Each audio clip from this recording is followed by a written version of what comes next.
Assalamualaikum warahmatullahi wabarakatuh. Perkenalkan, nama saya Yulia Nurpadila selaku moderator dari kelompok 6. Pertama-tama marilah kita panjatkan puji dan syukur kehadirat Allah Subhanahu wa Ta'ala, karena atas berkat dan rahmatnya kita dapat berkumpul pada perkuliahan hari ini dalam keadaan sehat walafiat. Kepada yang terhormat Bapak Adi Masliardi selaku dosen mata kuliah manajemen pemasaran dan teman-teman sekalian yang saya banggakan. Di sini saya dan teman-teman kelompok saya akan mempresentasikan mengenai bab 11, yaitu bab persaingan. Pertama-tama saya akan memperkenalkan anggota kelompok saya terlebih dahulu.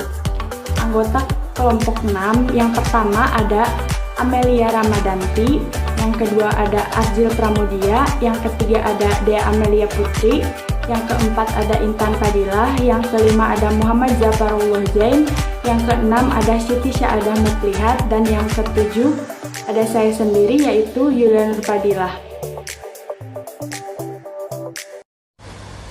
Perkenalkan, nama saya Intan Fadilah. Di sini saya akan menjelaskan materi persaingan.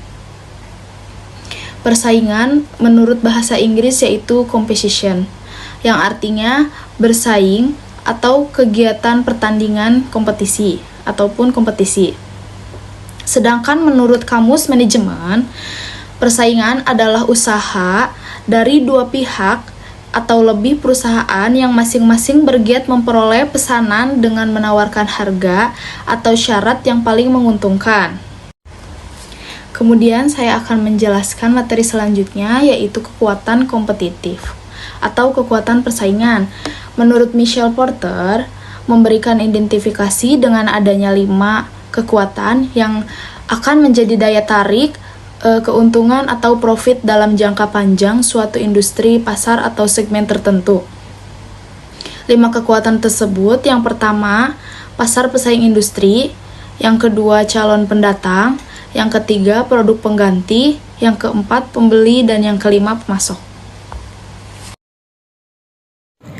Baik, saya Amelia Ramadanti akan melanjutkan presentasi dari Intan Fadilah.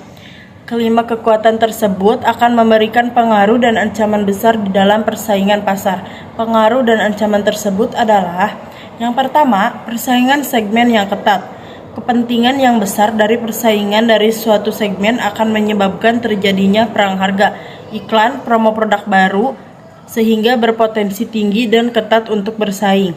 Yang kedua, pendatang baru. Segmen yang paling menarik adalah segmen yang memiliki penghalang untuk masuk yang tinggi dan penghalang untuk keluar yang rendah. Yang ketiga, produk pengganti. Suatu segmen menjadi tidak akan menarik jika terjadi substitusi produk yang aktual dan potensial karena akan membatasi harga dan laba. Yang keempat, peningkatan kekuatan posisi tawar pembeli.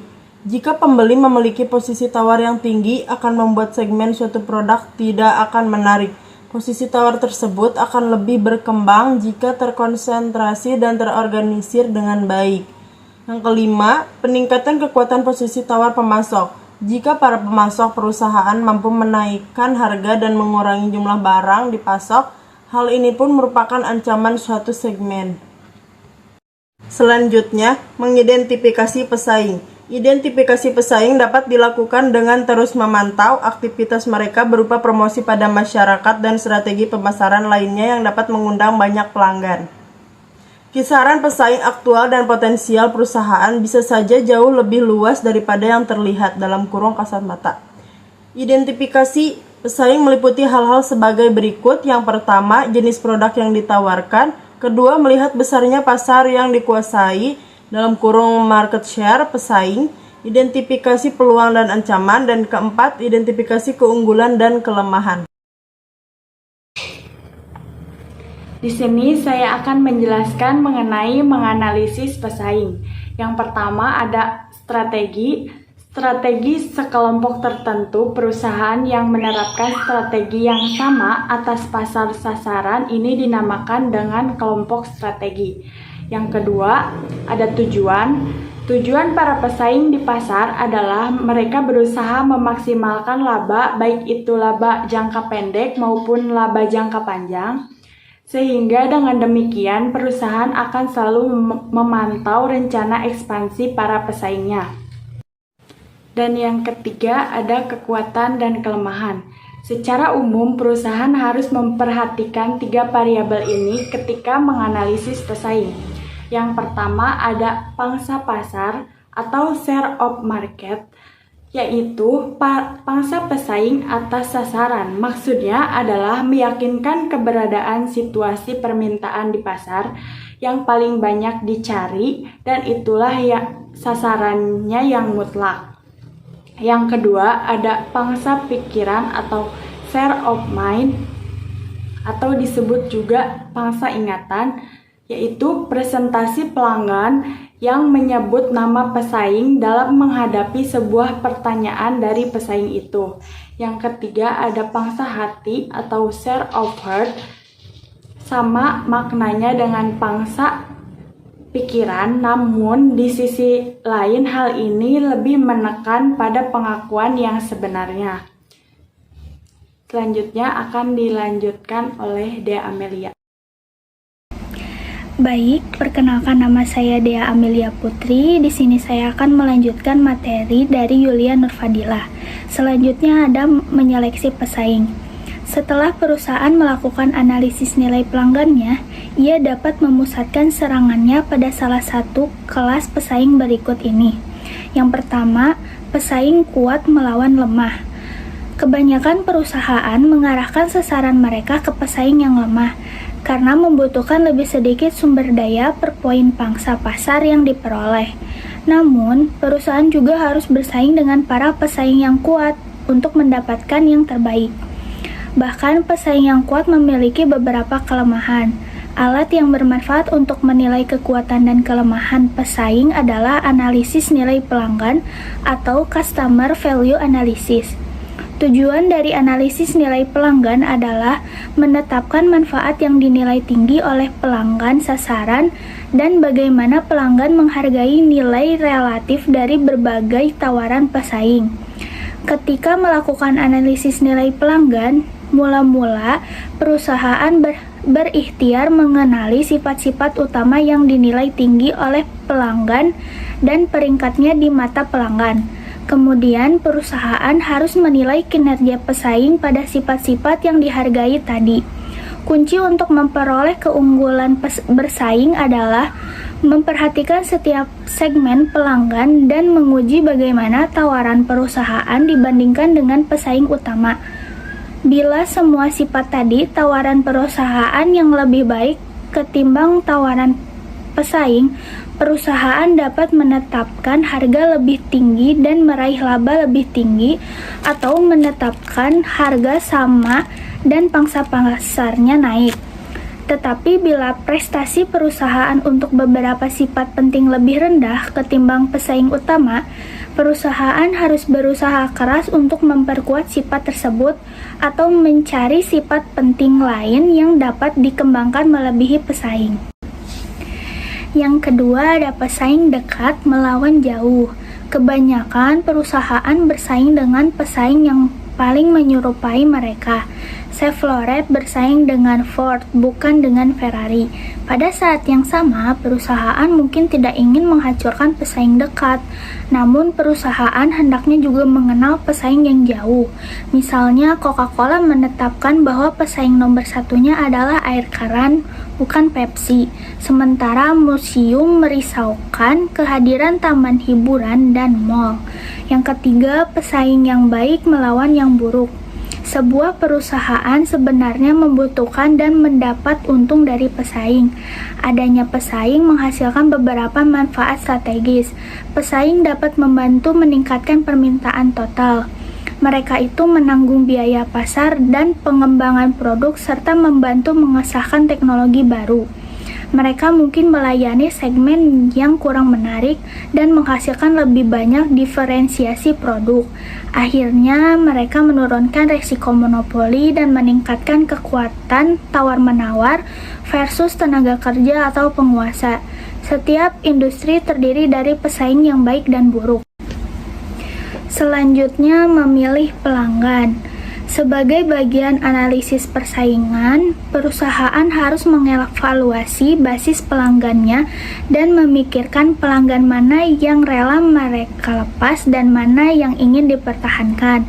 Salah satu cara untuk membagi basis pelanggan adalah berdasarkan apakah pelanggan itu berharga atau rentan, menciptakan kisi yang terdiri dari 4 segmen sebagai hasilnya.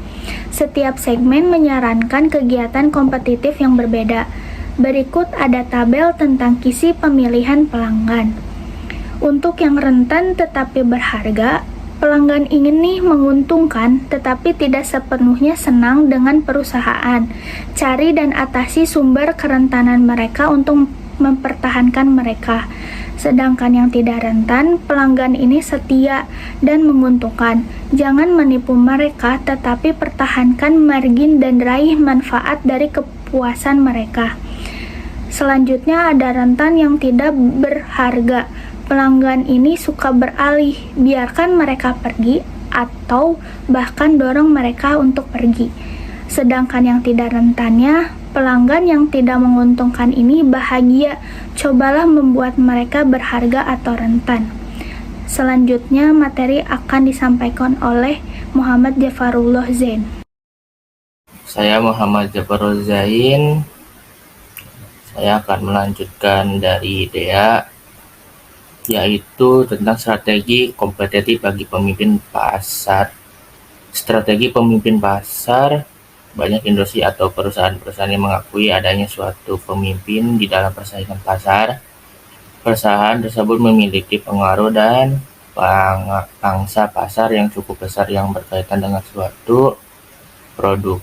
Kepemimpinan pasar tersebut biasanya memimpin atas persaingannya di dalam perubahan harga, pengenalan produk baru, distribusi, dan promosi. Untuk mencapai tingkatan menjadi pemimpin dalam persaingan tersebut, sebuah perusahaan harus memiliki hal, yaitu A. Memperluas pasar keseluruhan, B. Mempertahankan pangsa pasar, C. Strategi bertahan, D. Memperluas pangsa pasar. Assalamualaikum warahmatullahi wabarakatuh. Perkenalkan, nama saya Adil Pramudia. Saya dari kelompok 6 yang akan mempresentasikan tentang strategi penantang pasar. Perusahaan yang berada di puncak dalam persaingan disebut pemimpin pasar. Sedangkan perusahaan-perusahaan yang berada di urutan kedua, ketiga, dan seterusnya adalah perusahaan pengikut. Mereka bias mengambil salah satu dari dua sikap, yaitu menyerang pemimpin dan pesaing secara agresif untuk mendapat pangsa pasar, atau mengikuti permainan dan tidak menimbulkan gejolak pasar. A. Di sini ada tujuan dan lawan strategis.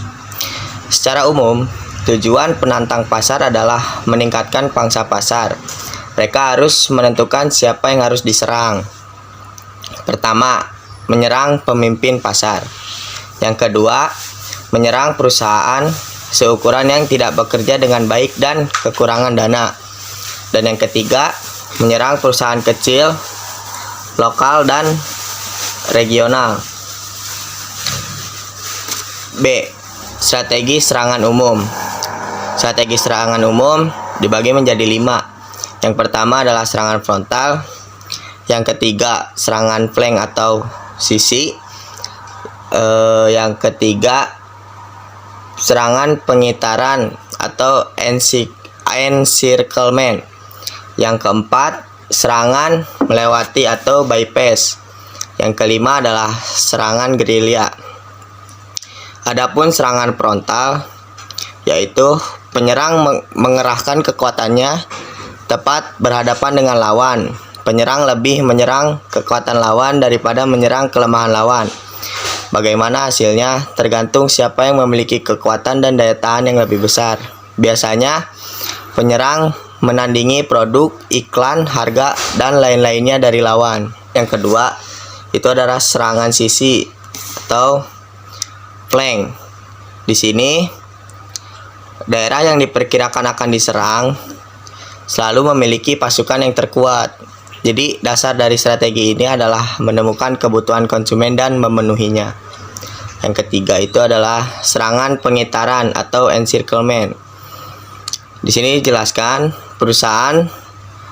penyerang berusaha menembus daerah pemasaran lawan.